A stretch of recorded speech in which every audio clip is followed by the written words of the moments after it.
সবাইকে স্বাগতম। আমার হাতে যে যন্ত্রটি দেখতে পাচ্ছেন এটি হচ্ছে একটি ডিজিটাল মাল্টিমিটার।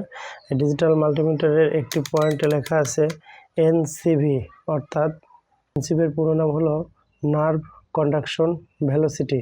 কোনো দীর্ঘ ক্যাবেলের মাঝে বা কোনো অংশে যদি বিদ্যুৎ প্রবাহিত না হয়, যদি ছিঁড়ে যায় বা নষ্ট হয়ে যায়, সেই অংশটুকু সেই সমস্যাটাকে খুব নিখুঁতভাবে এই মিটারের মাধ্যমে খুঁজে বের করা।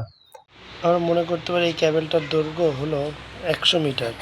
তো 100 মিটারের 50 মিটারের পরে এরকম একটা কাটা আছে বা নষ্ট হয়ে গেছে। তো আমি যদি এবার মিটারটাকে এখানে ধরি, যে এই যে এখান থেকে ধরতে আমি দেখতে পাচ্ছেন, এখানে নিয়ে আসলাম এই পর্যন্ত বিদ্যুৎ আছে। যখন আমি এই তারে নিয়ে আসবো, এখানে কিন্তু আর কানেকশন নেই।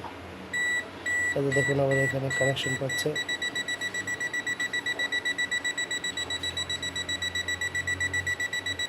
অর্থাৎ এই তারে বিদ্যুৎ আছে, এই পাশে কিন্তু আর বিদ্যুৎ নেই। তো মূলত এই যে এনসিবি আছে, এনসিবির কাজ হলো এটাই।